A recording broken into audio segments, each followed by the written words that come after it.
में किताबें हैं जिन्हें अगर आपने किसी तरह से पढ़ लिया तो आपके साथ कुछ ऐसी चीजें होनी शुरू हो जाएगी जिसके बारे में आपने कल्पना भी नहीं किया था। आप भूत प्रेत आत्मा जलपरी एंजल्स डीमंस इन सारे क्रीचर्स के साथ कम्युनिकेट कर पाओगे। आपको सुपर पावर पाने के सारे तरीके पता चल जाएगा। आपको कुछ ऐसे मंत्रों के बारे में पता होगा जिन्हें एक बार स्पेल करने से ही आप कुछ अनोखी चीजें कर पाओगे। और भी कई सारी चीजें आप सीख सकते हो उन किताबों को पढ़कर। सबसे पहला किताब है द फिलोसोफर्स स्टोन। ये एक ऐसी किताब है जिसमें एक ऐसे जादुई पत्थर के बारे में बताया गया है जो अगर आपके पास हो तो आप किसी भी चीज को सोने में बदल सकते हो। और किसी भी चीज से मेरा मतलब है लिटरली कोई भी चीज, चाहे वो कोई पत्थर हो, लकड़ी हो, पेन हो या फिर कोई इंसान भी क्यों ना हो, आप उसे सोने में बदल पाओगे।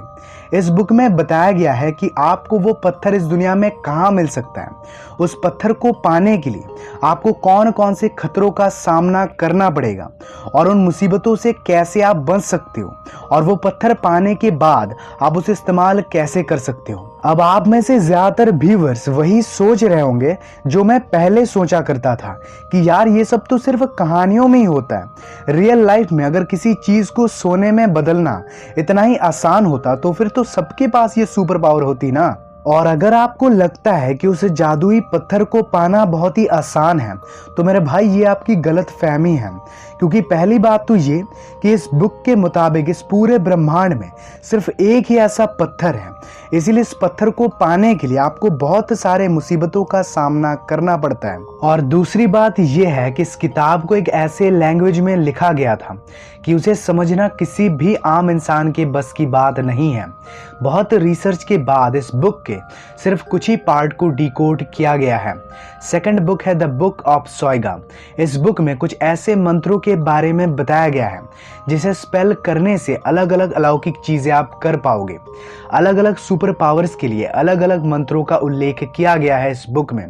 किसी के हाथ की रेखाओं को पढ़कर उसका भविष्य बता देना यानी कि एस्ट्रोलॉजी, और एंजल्स डीमंस जलपरी वैम्पायर इन सब क्रीचर्स के साथ कम्युनिकेट करना, ये सब सिखाया गया है इस विचित्र किताब में। बट अगेन इस किताब को एक ऐसे लैंग्वेज में लिखा गया है कि कोई भी इंसान उस किताब को पढ़ नहीं पाएगा चाहे कितनी भी कोशिश क्यों ना कर लें।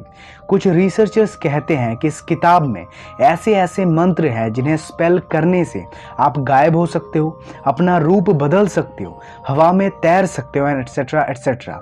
लेकिन ना ही मैं इस बात को लेकर पूरा श्योर हूं और ना ही वो रिसर्चर्स। कौन से मंत्र से कौन सा काम होता है और उन मंत्रों को उच्चारण कैसे करते हैं ये आज तक कोई भी नहीं बता पाया।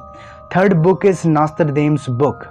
इस बुक में फ्यूचर में क्या होने वाला है ये पहले से ही लिख दिया गया है। कब इस दुनिया में कौन सी बीमारी या महामारी आने वाली है, कब इस पृथ्वी के ऊपर एस्टेरॉयड गिरने वाला है, फ्यूचर में कौन कौन सी टेक्नोलॉजी आने वाली है, मतलब भविष्य में जितनी भी बड़ी बड़ी घटनाएं घटने वाली हैं वो पहले से ही बुक में लिख दिया गया है। मुझे पूरा विश्वास है कि इस बुक में जो भी लिखा गया है वो सच जरूर होगा। ऐसा मैं इसलिए कह रहा हूँ क्योंकि उस बुक की हर एक बात आज तक सच हुई है, तो जाहिर सी बात है कि आगे भी ऐसा ही होगा। इस बुक को अगर आप पूरा का पूरा पढ़ लेते हो तो आपको फ्यूचर की हर एक बात पता चल जाएगी। नाउ द फोर्थ यानी कि लास्ट बुक है कोडेक्स सेराफिनियनस। इस किताब में भूत प्रेत आत्माओं के बारे में बताया गया है कि ये सब चीजें सच में होते हैं या नहीं, और अगर होते हैं तो हम उनसे बात कैसे कर सकते हैं।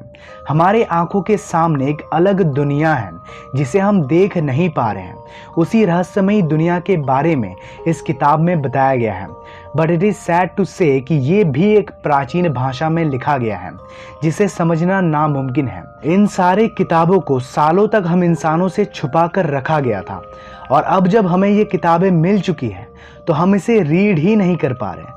अगर कोई इंसान इन चारों किताबों को पूरा का पूरा पढ़कर खत्म कर लेता है तो वो इस दुनिया का सबसे पावरफुल इंसान बन जाएगा। मुझे इन चारों में से सेकंड वाला किताब यानी कि द बुक ऑफ सोएगा सबसे इंटरेस्टिंग लगा।